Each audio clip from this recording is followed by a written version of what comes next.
Okay, so I'm here with the LiveWire critics. Do you want to tell us what you've just been to see tonight? Outside the Box. And what kind of stuff is in the exhibition? Interactive stuff, something a bit more interesting, just looking at pictures and frames. Like we're sat right now at an interactive keyboard. When you sit on it, it plays, is it Chinese poetry?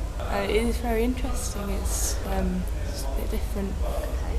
And were there any bits in particular that any of you really liked? I like the thing filmed in the 1980s where it was two people talking across a big webcam. Well, and then a lot of the city joined in. I thought that really interesting. Why was that particularly interesting to you? Was it because it was sort of before webcams were about and stuff? Yeah, and it was just like going off natural reactions of people and like them communicating with each other even though they're not in person. Just the way they communicated with each other. It was quite funny as well. Yeah, it was really nice. Everyone was really nice with each other, and it was like really surprised. Well, they were really surprised about it, sort of thing. So it was like, I don't know, talking to people they've never met before. Do you want to maybe say something about what they actually did to communicate with each other? Maybe were there any games or anything that were played? They played charades.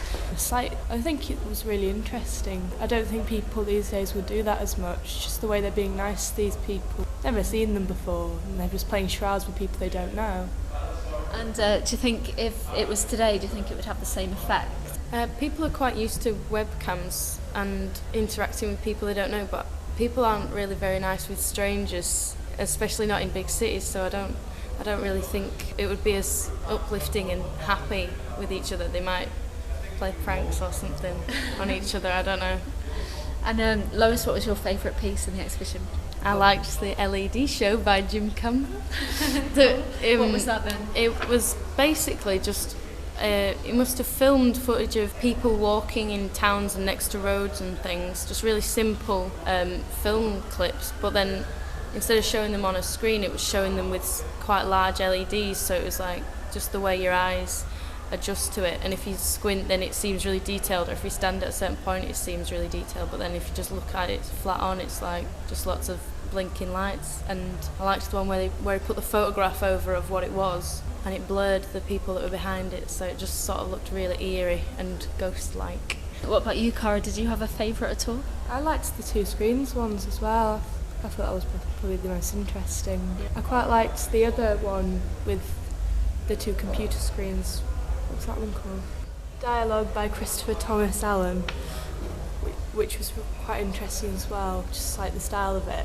It's two people debating and playing word disassociation almost. Yeah. And then on the two screens it plays pictures just taken from Google Images, the first thing that comes up. And sometimes the images make no sense at all. Was there anything that anybody particularly disliked? I think the enlarged photographs, what's it called? Who's afraid of blue, red and green? Because they were really bland, and I don't think they really give a good meaning. So they were just, didn't seem totally pointless, but I don't think they had enough behind them to make them as good as the other things that were on show. Would you agree with that, Lois? No, I'd agree with that. I think it's not very often when you get interactive gallery exhibitions, so it's fun and it's like you remember it better if you're actually part of it. But that one was just looking at stuff that you see, and it's not, I don't know, it just didn't seem to fit with the interactive part of the exhibition. And would you agree with that, Cara? I would. I mean, I think by themselves they aren't awful, but compared to everything else that's here, it's just not as good. It's not as much thinking outside the box as the others are. Okay.